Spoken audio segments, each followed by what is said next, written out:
videomdan, yeni bir çalışmamdan herkese merhaba arkadaşlar. Kanalıma hoş geldiniz. Bu videomda da sizinle Instagram'da çok karşıma çıkan Petit Knit olması lazım arkadaşlar. Dagmar hırkası. Tabii ben onun ördüğü aynı şekilde o Japon omuzla başlamış. Ben normal bütün bedeni, yani önleri ve arkayı beraber başlayarak ördüm. Yani değiştirmem lazımdı.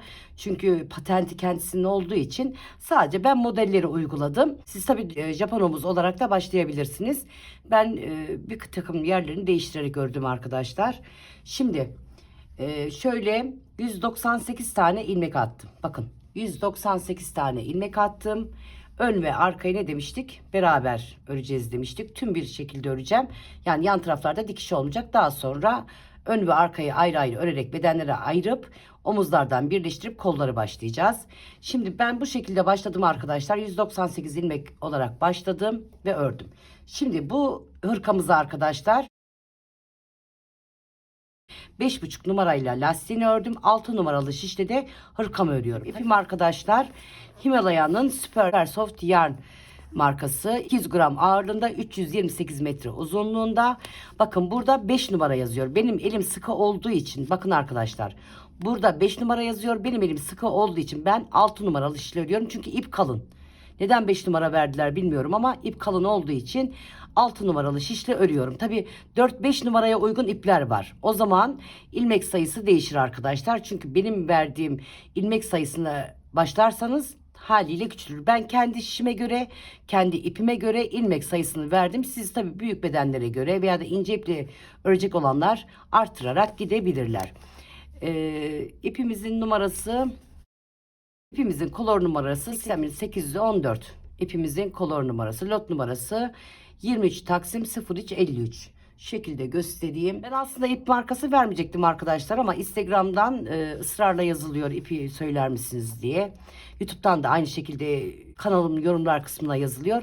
O yüzden ip markası artık vermeye devam edeceğim. Israrla soruluyor çünkü. Evet, Himalaya Super Soft Yarn.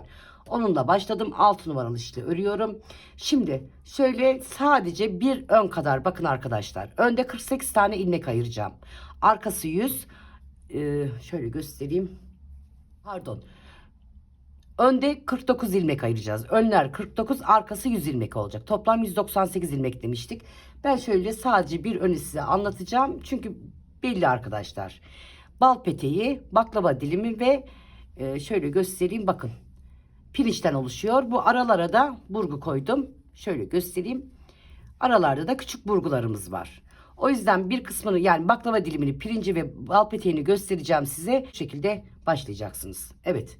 Yani Japonomuz başlamak istemedim. Aynı o şekilde örmek istemedim. Patenti olabilir.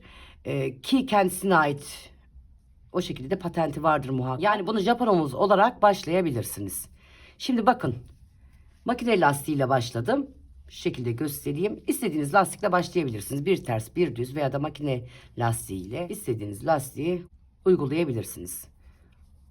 Şöyle yapalım. Şimdi bakın, ilmeğimi attım diyelim. İlmeğimi attım. Arka tarafta ne yapıyoruz? Bir ters, bir düz, bir ters, bir düz olarak örüyoruz. Arka taraftan başladık. Bakın ilmeğimizi attık. Lastiğimize, bunu da göstereyim size. Arka taraftan başladık diyelim. Şimdi bir ters bir düz olarak sıra sonuna doğru gelelim.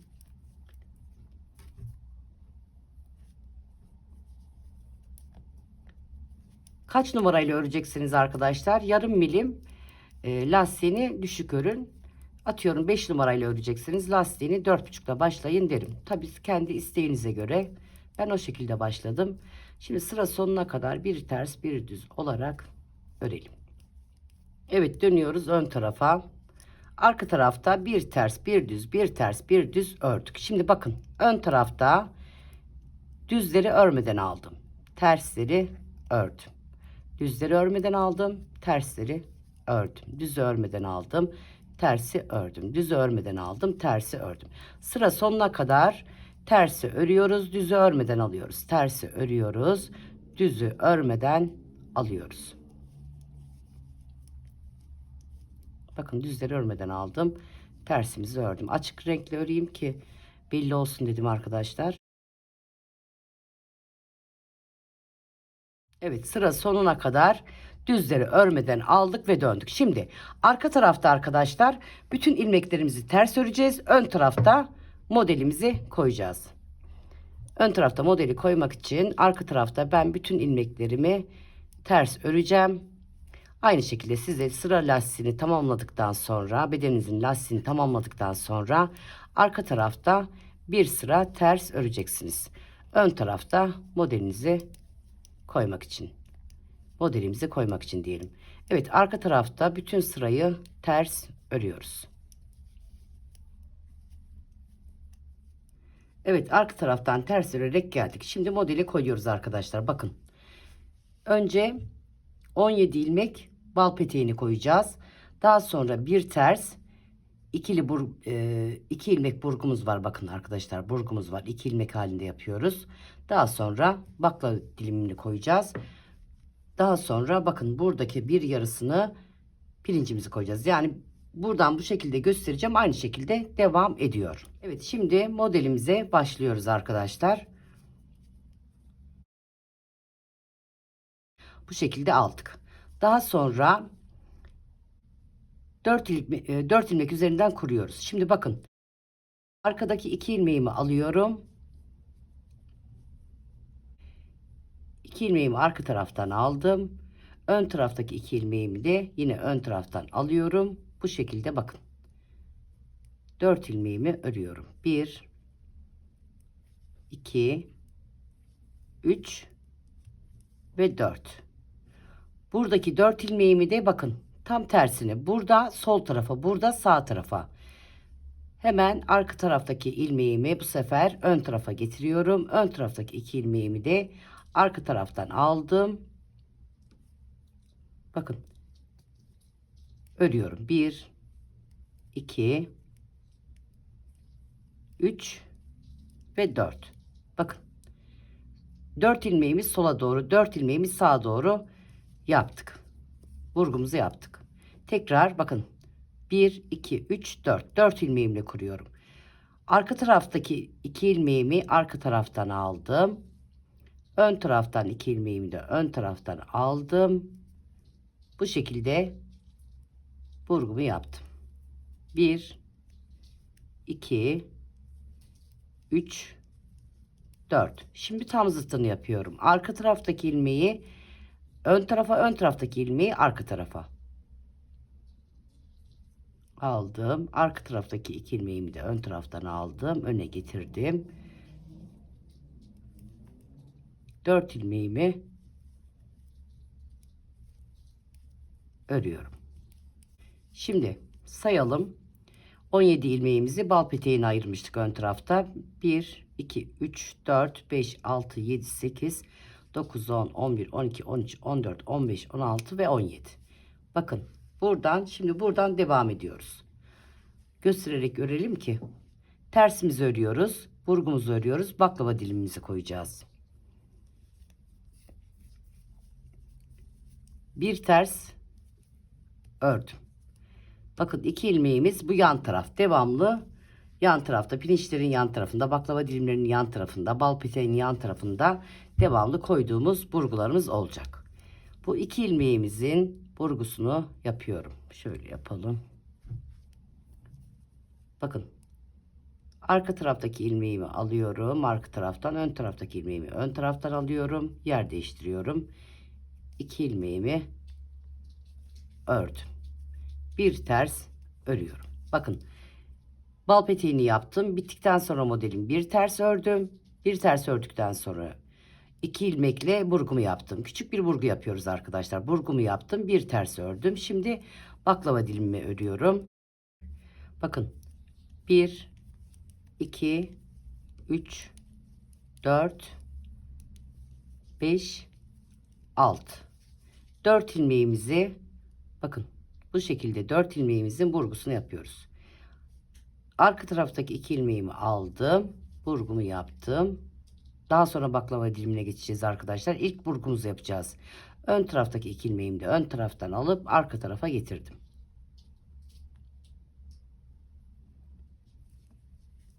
Bir, 2, 3 ve 4. Burgumuzu yaptık. 1, 2, 3, 4, 5 ve 6. 6 ilmek tersimizi ördük. Bakın 6 ilmek tersten sonra 1 ilmek ters. Burgularımızın sağında solunda tersler olacak arkadaşlar. 1 ilmek tersimi ördüm. Bu ikili giden burgumuz. Burgumu yaptım. 1 ilmek ters ördüm. Daha sonra bakın burgumuzun sağında solunda tersleri ördüm. Şimdi bir ters, bir düz, bir ters, bir düz olarak pirincimizi koyduk.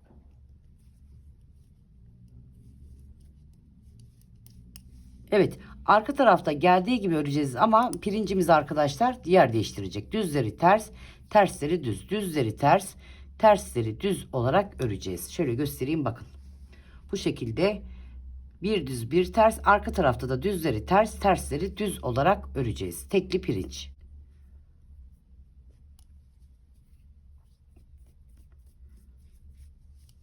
Evet, pirincimizi örelim. Evet bakın, ters düz örüyorum. Düzü ters örüyorum. Tersi düz. Düzü ters. Tersi düz. Düzü ters. Düzleri ters, tersleri düz olarak ördük. Şimdi arka tarafta gördüğümüz gibi arkadaşlar tersleri ters, düzleri düz. Tersleri ters, düzleri düz olarak örelim. Ön tarafa gelelim. Evet, dönüyoruz ön tarafa. Şimdi burada arkadaşlar ilk sırada yaptım. Arka taraftan ters örerek geldim. Daha sonra 1, 2 sıra öreceğim. Diğer ön sıraya geldiğimde tekrar bal peteğimizi yapacağız. Şimdi bu sırada öreceğiz. Bu sırada burgularımız pardon, bal peteğimizin burgularını yapmayacağız. Yani ilk sıra arayla.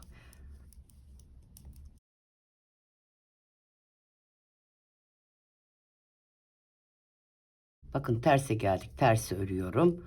Burgularımızı her sıra ön tarafta yapacağız. Burgumu yaptım. Tersimi ördüm. Şimdi 1, 2, 3, 4 ve 5. Bakın. Şimdi burada baklava dilimimizi yapacağız arkadaşlar. İlkinde burgumuzu yaptık. Daha sonra geldiğimizde arka taraftan örerek geldik. Ön tarafa geldik. Baklava dilimine başlıyoruz. Şimdi buradaki tersi 2 ilmek düzümü aldım. Buradaki tersi arka taraftan alıyorum. Ortaya getirdim. 2 ilmek düzümü sağ tarafa doğru yatırarak örüyorum. 1, 2 tersimi örüyorum. Burada tersimi arka taraftan alıyorum. Düzlerimi ön taraftan alıyorum. Tersi örüyorum. Daha sonra düzümü 2 düzümü ördüm. Bakın. Yavaş yavaş bu şekilde açarak gidiyoruz. Tersimizi örelim. Bu sağdaki ve soldaki ilmeklerimiz sağdan ve soldan soldaki ilmeklerimiz, ters ilmeklerimiz bitinceye kadar baklava dilimin içine doğru getireceğiz arkadaşlar. Bakın 2 ilmek burgumuz var. Burgumuzu yaptık. Tersimizi ördük. Bakın pirincimize geldik. Tersin üzerine düz, düzün üzerine ters. Tersin üzerine düz, düzün üzerine ters.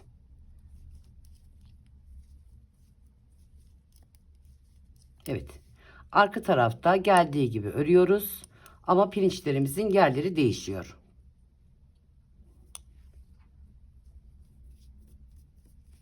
Sadece pirinçlerimizde bakın. Tersi düz ördüm. Düzü ters. Tersi düz, düzü ters. Tersi düz, düzü ters. Tersi düz, düzü ters olarak ördüm. Bakın daha sonra ilmeklerimizi gördüğümüz gibi düzleri düz, tersleri ters, düzleri düz, tersleri ters olarak örelim. Ön tarafa gelelim. Evet, arka taraftan örerek geldik. Ön tarafa ne demiştik? Bal peteklerimizi ilk sıraya bir yapıyoruz. Koyuyoruz.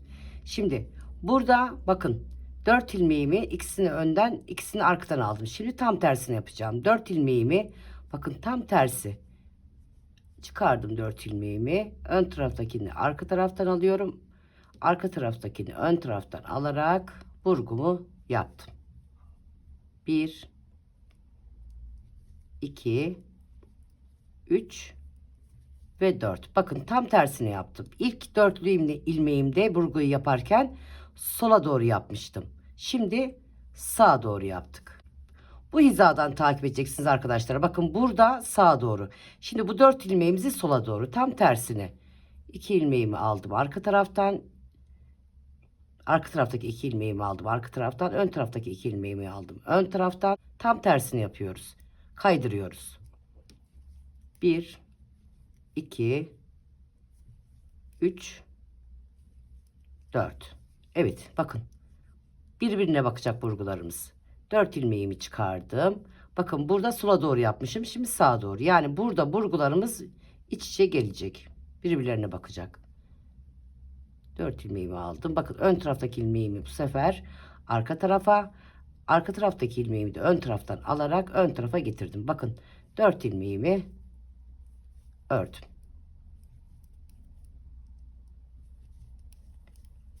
Burada 4 ilmeğim kaldı. Son ilmeğim.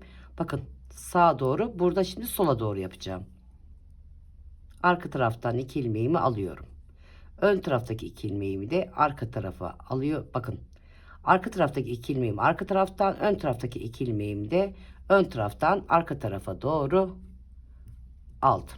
1 2 3 ve 4. Bir ilmek tersimi ördüm. Bakın ne demiştik bu ikili burgumuza? Her sırada burgumuzu yapıyoruz. Bir ilmek tersimi ördüm. Daha sonra buradaki ilmeğimi bir ilmek kalıncaya kadar ters örüyorum. Bir ilmek kaldığında ne yapıyoruz arkadaşlar? Bakın buradaki 2 ilmek düzümü şimi aldım. Tersimi içe doğru getirdim. Arka taraftan 2 ilmeğimi örüyorum. 2 ilmek düzümü ördüm. İçeriye aldığım ilmeği ters örüyorum. Yani ortada gitgide terslerimiz çoğalacak. Buradaki terslerimiz pardon. Buradaki 6 ilmek tersimiz içe gelecek. 6 ilmek tersimiz içe gelecek. Düzlerimiz yan tarafa doğru kayarak gidecek arkadaşlar. Şimdi buradaki ilmeğimi de alınca bakın. Öndeki ilmek düzüm var. Arka taraftan aldım içe doğru. Sağ sol şişimi alıyorum 2 ilmek düzümü. İçeriye doğru aldık. Ters 2 ilmek düz. Burada kaç ilmeğimiz oldu? Toplam 4 tane ilmeğimiz oldu.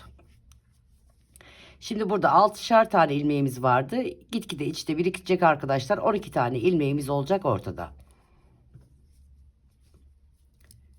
Evet, tersimizi örerek gidelim.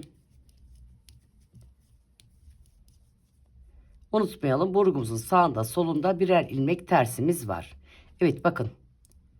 Ne yapıyoruz bu ikili ilmeğimizi? Arka taraftaki ilmeğimi arka taraftan alıyorum. Öne doğru getiriyorum. Öndeki ilmeğimi de arka tarafa alıyorum. Burgumu yapıyorum. Pirincimize geldik. Tersi düz, düzü ters. Tersi düz, düzü ters. Bu şekilde örelim. Şimdi bakın arkadaşlar, buraya kadar anlaşılmıştır. Burada şimdi içe doğru burgularımı yaptım. Yani bal peteğimi yaptım. Şimdi ne yapacağım? Arka taraftan ters örerek geldikten sonra, yani arka tarafta gördüğüm gibi ördükten sonra ön tarafta 1 2 sıra gittikten sonra 2 sıraya bir arkadaşlar. Bakın bu bal peteklerimizin burguları 2 sıraya bir yapılacak. Şimdi ben o 2 sırayı tamamlayayım.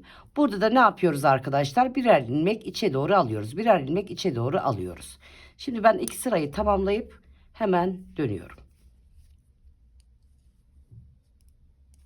Bakın pirincimize sadece pirinçte arka tarafta pirincin yerleri değişecek. Düzleri ters, tersleri örülecek. Diğer yerler gördüğümüz gibi. Ne demiştik? 2 sıraya bir yapıyoruz. Arka tarafı saymıyoruz arkadaşlar. Ön tarafa geldiğimiz zaman 1 2. Daha sonra Burgularımızı yapıyoruz. Bakın şimdi burada burgum sağa doğru. Bakın sağa doğru. Şimdi sola doğru yapacağım. İlk ilmeğimizi hiç karıştırmıyoruz. İlk ilmekten sonra 4 ilmeğimizi bakın. Öndeki ilmeğimi, arkadaki ilmeğimi arka taraftan alıyorum. 2 ilmeğimi, ön taraftaki 2 ilmeğimi de ön taraftan alıyorum. Arka tarafa. Bakın arkadaşlar. Daha sonra 4 ilmeğimi örüyorum. Yani tam tersini yaptık. Bakın. Alt kısmında sağa doğruydu. Şimdi bakın buradan sola doğru. Yani birbirine tam zıttını yapıyoruz, kaydırıyoruz. Bakın burada sola doğru, şimdi sağa doğru yapacağım. 4 ilmeğimi çıkardım. Ön taraftaki 2 ilmeğimi arka taraftan, arka taraftaki 2 ilmeğimi ön taraftan alarak 4 ilmeğimi örüyorum. Bakın. Şöyle göstereyim. Evet, tam tersi. Yani alt taraf yönlerini size anlatıyor zaten arkadaşlar. Bakın sağa doğru, şimdi ben bu 4 ilmeğimi sola doğru yapacağım. Arka taraftaki 2 ilmeğimi arka taraftan aldım. Ön taraftaki 2 ilmeğimi ön taraftan aldım. 1 2 3 4. Bakın birbirlerine bakıyor. Bu şekilde. Sola doğru yaptım. Şimdi sağa doğru yapacağım. 4 ilmeğimi çıkardım. Ön taraftaki 2 ilmeğimi arka taraftan aldım. Arka taraftaki 2 ilmeğimi ön taraftan aldım. Burgumu yaptım. 4 ilmeğimi düz olarak ördüm. Bakın şu şekilde göstereyim. Bu şekilde bal petek modelimiz ortaya çıkacak. Evet. Hemen tersimi ördüm. 2 ilmeğim var. Ne yapıyorum? Burgumu yaptım. Şimdi tersimi örüyorum. 1 2 3 ilmeğim kaldı. 3 ilmeğim bitinceye kadar bu baklava dilimin içine 2 ilmeğimi aldım. Sağa doğru yatırarak aldım. Öndeki tersimizi arka taraftan içeriye doğru getirdim. Düzümü 2 ilmek düzümü örüyorum. Tersleri örüyorum. Ortada biriken tersleri örüyorum. Evet, tersimi ördüm. Bakın. Tersi alıyorum arka taraftan içeriye doğru getiriyorum. Öndeki 2 düzümü sola doğru yatırarak arka tarafa aldım. Tersimi ördüm. Düzümü ördüm. Terslerimi örüyorum. Burgumuzun sağındaki ve solundaki terslerle karıştırmayalım baklava dilimin terslerini arkadaşlar. Evet, bakın 2 ilmeğimi arkadaki ilmeğimi aldım. Öne getirdim. Öndeki ilmeğimi aldım. Arka tarafa getirerek burgumu yaptım. Bakın. Tersimi ördüm. Pirincimi örüyorum. Düzleri ters, tersleri düz. Düz gördüğümüz ters, ters gördüğümüz düz. Evet, bakın pirincimiz de belli oldu. Bu şekilde. Şimdi burada yine ilk sırayı tamamlayıp arkadaşlar buradaki pirincimizi arka tarafta ne yapıyoruz? Tersi düz, düzü ters. Diğer ilmeklerimiz gördüğümüz gibi arkadaşlar. Şimdi bakın ters ördüm. Tersin üzerine düz ördüm. Düzün üzerine ters ördüm. Diğer ilmeklerimizi geldiği gibi düzleri düz, tersleri ters olarak örüyoruz. İki sıramızı tamamladık. Bakın arkadaşlar. Sola doğru 4 ilmeğim sola doğru. Öndeki 2 ilmek sola doğru, arkadaki 2 ilmek sağa doğru. Burada bu şekilde vurgu yapıldı. Şimdi burada bakın kaydırarak gittiğimiz için hemen sağa doğru yapıyoruz. Bakın burada sola doğru. Burada sağa doğru yapacağız. İlk 4 ilmeğimizi alıyoruz. Bakın ön taraftaki 2 ilmeğimi arka taraftan aldım. Arka taraftaki 2 ilmeğimi de ön taraftan alıyorum. Tam tersini yapıyorum.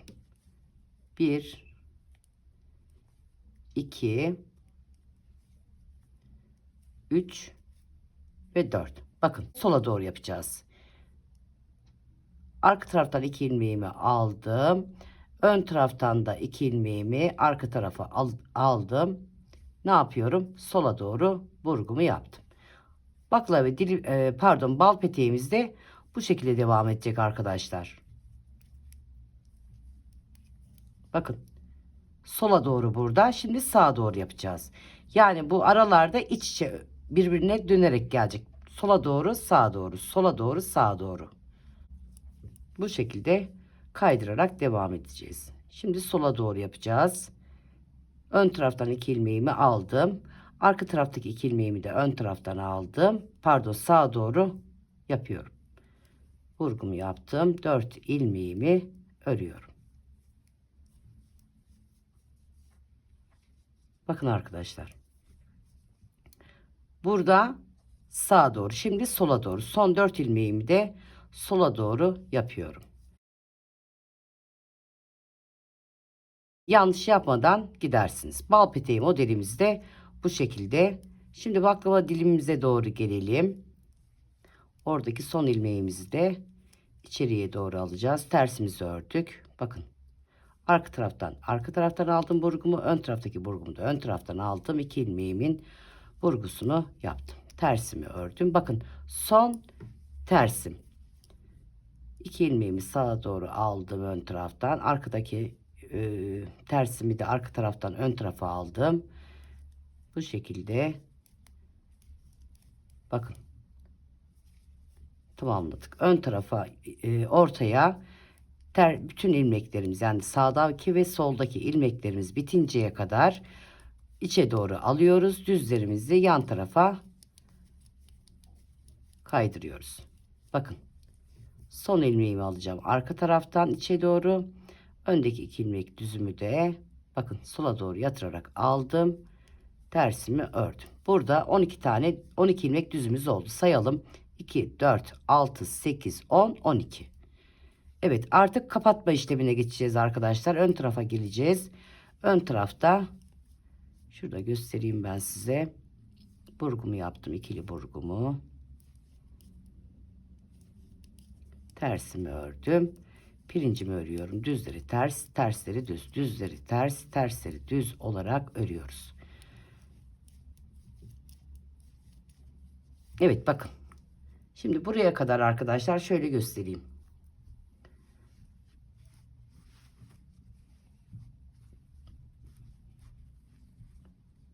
Biraz kaldıralım isterseniz daha net görmeniz için. Bakın. Buraya kadar modeli koyduk. Model zaten pirinçten, baklava diliminden ve bal peteğinden oluşuyor. İkili burgumuzdan oluşuyor. Şimdi buraya kadar bu kısmı size gösterdim arkadaşlar. Şimdi buraya kadar ördük. Bakın. Burada ilmeğimiz bitti. İlmek bittikten sonra ne yapıyoruz? Şimdi içe doğru alacağız. Bal peteği modelimiz de bu şekilde devam edecek. Bakın arkadaşlar, şunu anlatmaya çalışıyorum size işte. 5 numarayla ördüm ve bu ipim kalın ip. Bu ipim ince ip. Şimdi burada 49 tane ilmeğim var. Burada da 49 tane ilmeği var. Bakın aradaki farkı şöyle yapayım, göstereyim size. 49 ilmeğimin bakın burada 49 ilmeğim de burada kalıyor. Yani ip inceldikçe, şiş inceldikçe arkadaşlar ne kadar bakın, az. Buradaki 49 ilmeğime bakın. Görüyorsunuz. Yani bunu başlarken ince kalın nasıl bir iple örecekseniz veya nasıl bir şişle örecekseniz buradaki ilmek sayılarını ekleyerek gideceksiniz. Benim ipim kalın, dediğim gibi şişim de kalın. Bakın 49 ilmekle buradaki 49 ilmek ne kadar fark ediyor. Şimdi arka taraftan geldiği gibi örelim. Pirinçlerimizi de örelim. Ön tarafa gelelim. Ön tarafta beraber içe doğru başlatalım. Şöyle düzeltelim isterseniz.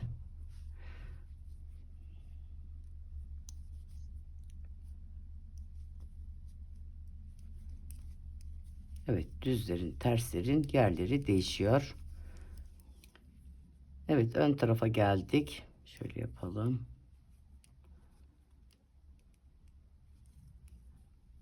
Evet, bu sırayı ne yapıyorduk arkadaşlar? Modelimizi koymuyorduk bu sırada. İlk sıraya bir koyuyorduk. Şimdi baklava dilimine doğru gelelim.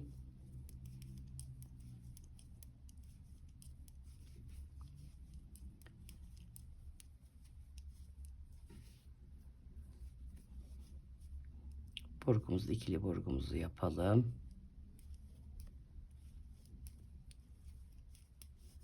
Evet, bakın. Buradaki beyimizi kapatarak gideceğiz arkadaşlar. Bakın, 2 ilmeğimiz sabit olarak devam ediyor. Şimdi ortadaki ilmeklerimizi sağ tarafa doğru, yani yan tarafa doğru toplayacağız. 6 ilmek sağ tarafa, 6 ilmek sol tarafa gelinceye kadar. Ortada 4 ilmeğimiz kalacak.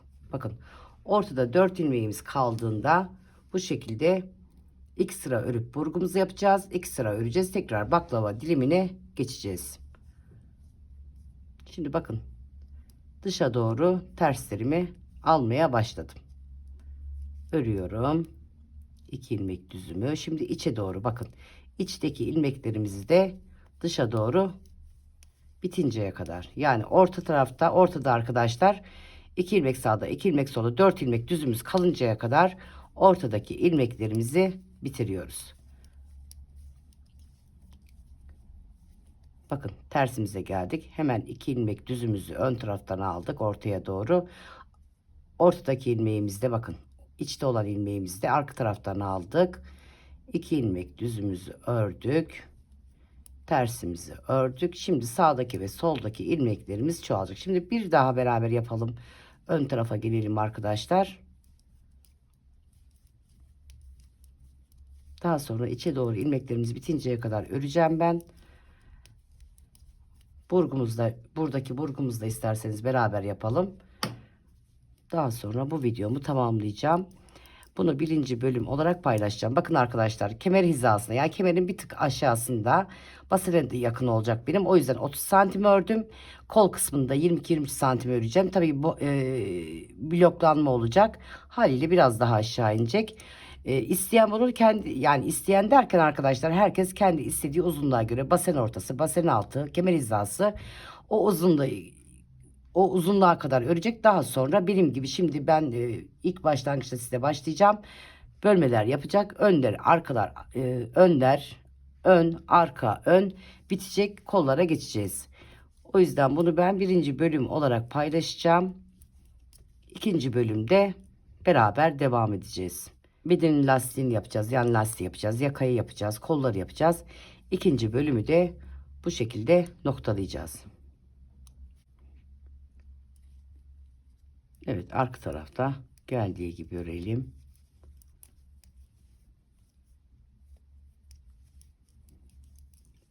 Evet, ön tarafa geldik. Bu şekilde yine 2 sıramız tamamlandı.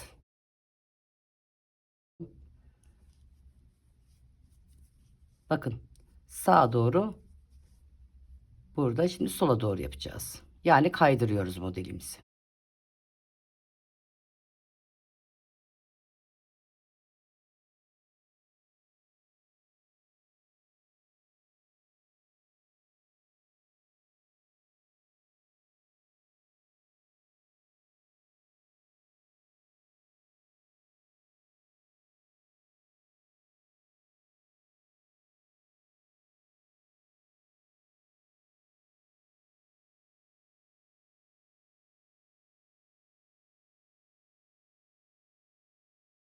Tersimizi ördük. İkili burgumuzu hemen, bakın, arkadaki öne, öndeki arkaya geliyor. Bunları bilmeyen arkadaşımız yoktur ama ben tek tek gösteriyorum ki bilmeyen arkadaşlarımız da geliyor. Tersimi ördüm. Bakın, sağında solunda tersleri ördüm. Şimdi ne yapıyoruz? Tersimi ördüm. Burada hemen, bakın, ortadaki tersimi arka taraftan aldım. Düzlerim içe doğru gelecek. Yani baklava dilimini kapatıyoruz. Bakın, aldım, tersimi ördüm. 2 ilmek düzümü ördüm. Tersimi örerek son bir ilmeğimize geleceğiz. Son bir ilmek tersimize arka taraftan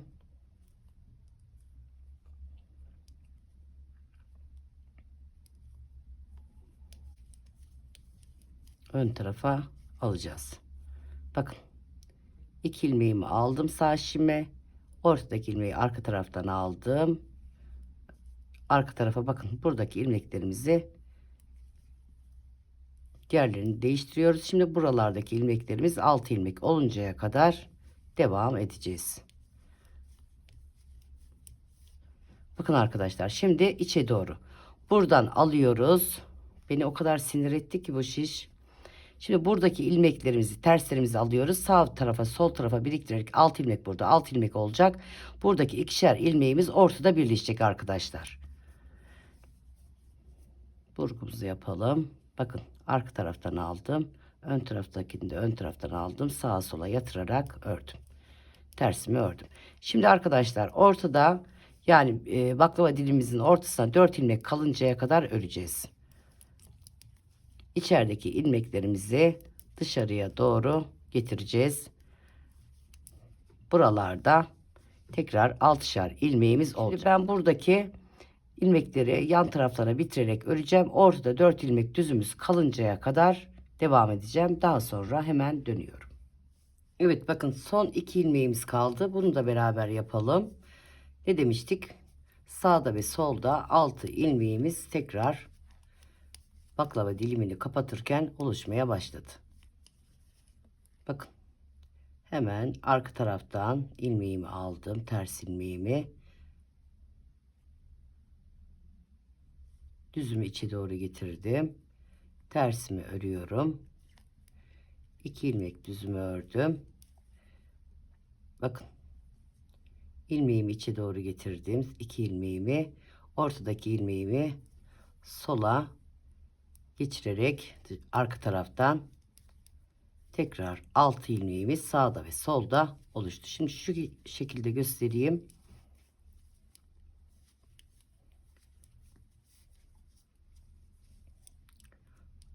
Burgumuzun yan tarafındaki tersi ördük. Burgumuzu örüyoruz. Tersimizi ördük. Pirincimizi ördük.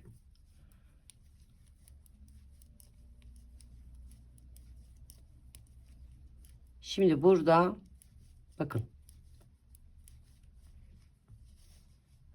modelimize devam ederek geldik. Son burgumuzun son baklava diliminin içindeki 2 tane ilmeğimizi sağa sola arka taraftan alarak geçirdik. 2 ilmeğimiz ortada, 4 ilmek, 2 ilmeğimiz sağdan, 2 ilmeğimiz soldan, tam ortada 4 ilmek düzümüz oluştu. Şimdi burada arkadaşlar 4 ilmeğimizi ilk sıra gideceğiz, burgumuzu yapacağız. Şimdi arka tarafı saymıyoruz. Arka taraftan örerek geliyoruz. Ön tarafa gelince 1 2. Üçüncü sırada burgumuzu yapacağız. İsterseniz onu da beraber yapalım. Ben sırayı tamamlayacağım arkadaşlar. Şimdi arka tarafa saymıyoruz. Ön tarafa geldiğimizde 1 2 3. sırada baklava dilimimizin tam ortasındaki burguyu yapalım beraber. Bakın.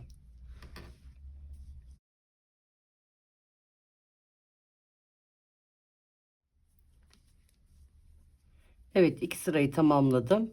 Bakın. Bu 4 düzümüz, 2 sağdan 2 soldan olan düzlerimiz, baklava dilimlerimizin düzleri. 4 ilk sırayı tamamladıktan sonra bakın arka tarafı saymıyoruz. Ön tarafa geldiğimizde 1 2. 2 sırayı tamamladık. 3. sırada burgumu yapıyorum. 2 ilmeğimi sağa, 2 ilmeğimi sola alarak bu şekilde burgumu yaptım. Daha sonra bakın arkadaşlar, daha sonra 2 sıra daha düz gidiyoruz. 2 sıra düz gittikten sonra tekrar alttaki işleme devam ediyoruz. Ne yapıyoruz? Bu sağdaki ve soldaki ilmeklerimizi ortaya topluyoruz. Yani ortada 12 tane sağda 6 solda tersimiz var. Burada 12 tane tersimiz oluyor. Sağdaki ve soldaki bu birer ilmeklerimiz burgularımızın ilmeği. Yani son ilmeğe kadar ortaya toplayarak geliyoruz. Daha sonra ne yapıyoruz? İçe doğru topluyoruz. Yani baklava dilimimizi açıyoruz, daha sonra kapatıyoruz. 12 ilmek burada toplandıktan sonra daha sonra 6 sağ 6 sola olmak üzere önleri alıyoruz, düzleri arkalardan tersleri alıyoruz, ortada azaltıyoruz. Sağda ve solda 6'şar ilmeğimiz oluyor. Daha sonra bakın 4 ilmeğimiz yan yana geldiğinde toplam 2 sağdan 2 soldan 4 ilmeğimiz yan yana geldiğinde 2 sıra gidiyoruz, burgumuzu yapıyoruz, 2 sıra gidiyoruz, tekrar alt taraftan başlıyoruz. Şimdi şöyle koyalım arkadaşlar, şu şekilde anlatayım size. Şimdi ben 30 santim kadar ördüm. 30 santim ördükten sonra Sağda ve solda 49 ilmeğimiz kalıyor. Arka tarafta 100 tane ilmeğimiz kalıyor. Şimdi bu ilmekleri ben size tek tek anlatacağım arkadaşlar. Tabi siz ilmek ekleyerek bakın ipinize göre gördüğünüz bu şekilde. Gördüğünüz şekilde ip ince olduğu zaman ve şiş numaramız da düşük olduğu zaman buradaki 49 ilmekle buradaki 49 ilmeği şöyle karşılaştırın. Bakın. O yüzden tabi böyle kalın iple değil de benim bu ördüğüm iple orta kalınlıkta bir iple de örebilirsiniz. Yani ince değil, bu orta kalınlıkta bir ip. Buradaki ipimiz de kalın bir ip. Ama çok kalın bir ip değil arkadaşlar. Bakın bu da çok ince bir ip değil. 4-5 numara yazıyor. İşte 4 numarayla öreceksiniz. 5 numarayla öreceksiniz. O zaman ne yapıyorsunuz? Buradaki ilmeklerinizi arttırıyorsunuz. Yani çoğaltarak gidiyorsunuz. Şimdi ben kendi şişime göre, kendi ipime göre şu şekilde göstereyim. Bakın. 198 tane ilmeğimiz var. Sağda ve solda 49 ilmeğimiz, arkada 100 tane ilmeğimiz var. Şimdi burada size tek tek anlatayım ki şimdi önlerde bal peteği modelimiz 17 ilmek, bir tersimiz var. Burgu 2 ilmek, bir tersimiz var. Baklava dilimiz 16 ilmek, tersimiz 1 ilmek, burgu 2 ilmek. Modele doğru geliyorum. Ters 1 ilmek, pirinç 8 ilmek. Bakın toplam 49 tane ilmeğimiz. Bal peteği ters, burgu ters, baklava dilimi 16 ilmek, ters 1 ilmek, burgu 2 ilmek, ters 1 ilmek, en son pirinçle. Şimdi burada yani ön taraflar, bakın ön taraflar bu şekilde devam ediyor. Arka tarafta 18 ilmek tersimiz. Burası 18 ilmek ters arkadaşlar. Bunun 8 ilmeği ön tarafa veriliyor, 10 ilmeği arka tarafa veriliyor. Aynı şekilde anlatayım size. Bakın. Pirincimiz 10 ilmek olarak devam ediyor. Şu şekilde göstereyim. Bakın burada önü tamamladık. Bu kısmı tamamladık. Burada pirincimiz 10 ilmek kalıyor. O şekilde bu şekilde devam edeceğim. Benim yaptığım sayılara göre siz de yapacaksınız veya ilmek ekleyerek büyüteceksiniz. Yani baklava dilimini şu şekilde çoğaltacaksınız. Bal peteği modelini şöyle göstereyim isterseniz. Peteği modelini çoğaltarak gideceksiniz. Baklava dilimini veya pirinci çoğaltarak gideceksiniz. Yani ilmek ekleyerek devam edeceksiniz arkadaşlar. Tabi modele göre ilmek ekleyeceksiniz. Modelin uygunluğuna göre ilmek ekleyeceksiniz. Yani bal peteğine göre ilmek eklediğiniz zaman bal peteği modelimiz neydi? 4'ün katları artı 2 ilmekti ama bu 2 ilmekleri saymıyoruz. Bakın bal peteği modelimiz 4'ün katları. Burada da 6'şar ilmek var. Siz bunu tabi ilmekleri burada çoğaltabilirsiniz. Burada çoğaltabilirsiniz. Pirinçte çoğaltabilirsiniz ama baklava diliminde fazla çoğaltmayın arkadaşlar. Fazla açılmasın. Yani ilmek sayısını ekleyerek modele uygun şekilde ekleyerek devam edeceksiniz. Büyük bedenler. Çünkü benim ilmek sayısı vermem, ezbere ilmek sayısı vermem mümkün değil. İpinizde değişir, şişinizde değişir, elinizin bolluğuna ve sıkılığına göre değişir. Onu siz ayarlayacaksınız. Evet. Bakın şimdi arka taraftan devam ediyorum. Burada şöyle göstereyim. Biraz daha yukarıya alayım isterseniz. Şimdi burada ön tarafı bıraktık. Bu tarafa geçtik. Arka tarafta 10 ilmek pirincimiz. 1 ilmek tersimiz, 2 ilmek burkumuz, 1 ilmek tersimiz. Toplam burası 16 ilmek. 16 ilmeğin 12 ilmek. 4 ilmek daha bu düzlerimizde 4 ilmek 16 ilmek. Daha sonra 1 ilmek tersimiz. Bakın 1 ilmek tersimiz, 2 ilmek burkumuz, 1 ilmek tersimiz. Buradaki bal peteğimiz arkadaşlar 32 ilmek. Bakın. Buradaki bal peteğimiz 32 ilmek. Daha sonra tersimiz 2 ilmek burkumuz, 1 ilmek tersimiz. Yine burası 16 ilmek. Daha sonra tersimiz 2 ilmek burkumuz, tersimiz 10 ilmek neydi arkadaşlar? Pirincimiz. Burada da şu şekilde tekrar göstereyim. Pirincimiz 10 ilmek. Tersimiz 1 ilmek. Bakın modele doğru gidiyorum. Pirinç 10 ilmek. Yani ön tarafın birini bitirdik. Arka tarafa geçiyoruz. Arka tarafa geçtiğimizde pirinçle başlıyoruz arkadaşlar. 10 ilmek, ters 1 ilmek, burgu 2 ilmek, ters 1 ilmek, baklava 16 ilmek, ters 1 ilmek, burgu 2 ilmek, ters 1 ilmek, bal peteği modelimiz 32 ilmek, ters 1, burgu 2 ilmek, ters 1 ilmek. Daha sonra baklavaya geçiyoruz. Bakın. Bu şekilde baklavaya geçiyoruz. Baklava dilimiz 16 ilmek, ters 1 ilmek, burgu 2 ilmek, ters 1 ilmek, pirinç 10 ilmek olarak arka tarafı da örüyoruz. Önce önün bir tarafını örüyoruz. Bakın 49 ilmeğimizi örüyoruz. 22-23 santime kadar veya 24 santime kadar öreceğiz. İkinci bölümde onun izahını yapacağım arkadaşlar. Kaç santim ördüğümün izahını yapacağım. Tabii beden biraz daha yani small bedenlere 22 santime kadar yeter. X small bedene 22 santime kadar yeter. 23-24 santim kadar gidecek. Yani bu ayırdığımız zaman bölümleri o şekilde öreceğiz. Daha sonra bakın 49 ilmeğimizi ördük. İstediğimiz santime geldik. Yani 22, 23, 24 diyelim. Onu ikinci bölümde açıklamasını yapacağım kaç santim ördüğümüzün. Daha sonra bakın bir tarafı ördüm. Burayı bitirdim. İstediğim uzunluğa kadar ördüm.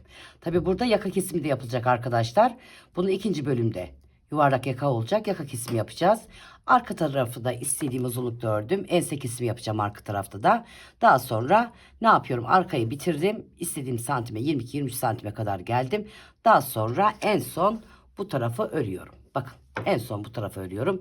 Bu tarafta da örerken bakın 8 ilmek pirincimiz, bir ters, 2 ilmek burgumuz, bir ters, 16 ilmek baklava dilimimiz. Bakın 16 ilmek baklava dilimimiz. Daha sonra bir ters, 2 ilmek burgumuz, bir ters, 17 ilmek bal peteğimiz. 17 ilmek neden oluyor arkadaşlar? 4'ün katları 4 kere 4 16. Bir tane de başlangıç ilmeğimiz 17 tane ilmek. Bu şekilde devam edecek model arkadaşlar. Şu şekilde bakın. Bir tarafı öreceğiz. Daha sonra arka öreceğiz. Daha sonra en son önü öreceğiz. Tabi önleri örerken yaka kesimi yapacağız. Arka tarafta da hafif ense oyuntusu vereceğiz. Ve birleştireceğiz. Kola başlayacağız. Evet, isterseniz şöyle bir başlangıç yapayım ben sizin için ve videomuzu noktalayalım. Şöyle yapalım.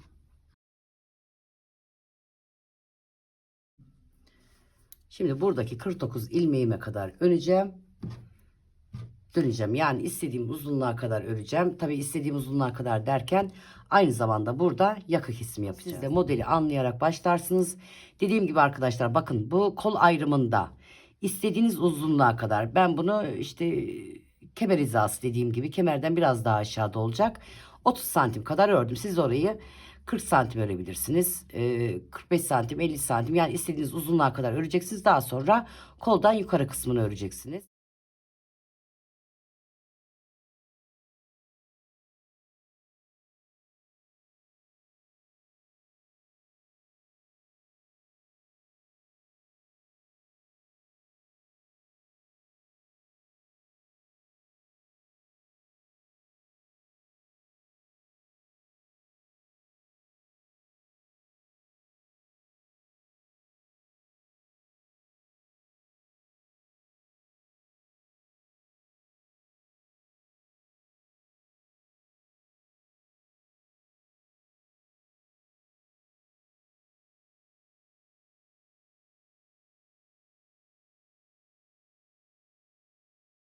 Beraber devam edeceğiz. Evet, şöyle yapalım ve videomuzu noktalayalım. Şu şekilde yapalım. Gayet güzel şık bir hırka olacak arkadaşlar. Dediğim gibi patenti kendisine ait olduğu için veya da yani kendisine aittir, bilmiyorum, tam olarak bilmiyorum. O yüzden ben Japon omuz olarak başlamadım. Direkt tüm olarak başladım. Yani dikişsiz bir şekilde başladım. Kolu da aynı şekilde yapacağız arkadaşlar. İlmek toplayarak yapacağız. O yüzden ben Japon omuz yapmadan, yani değiştirerek, modeli değiştiremezdim. Çünkü model aynı şekilde devam edecek ama bir takım yerlerini değiştirerek bu hırkayı sizinle paylaşmak istedim. Instagram'dan çok istek oldu. Ben değiştirerek öreceğim. Dediğim gibi arkadaşlar, isteyen Japon omuz yaparak, Japon omuz olarak örebilirler. Ben aynı şekilde yapmak istemedim. Evet, ben aynı şekilde yapmak istemedim. Aynı model, aynı şekilde her şey aynı şekilde, modelleri aynı, pirinç aynı, baklava dilimi aynı, bal piti. Yani bunlar olabilecek modeller olduğu için bunda bir sıkıntı çıkmaz herhalde. İnşallah çıkmaz, başım ağrımaz. Evet, ne diyelim arkadaşlar? İkinci bölümde görüşmek üzere. Takipte kalın, sevgiyle kalın. Desteklerinizi unutmayın lütfen. Hoşça kalın.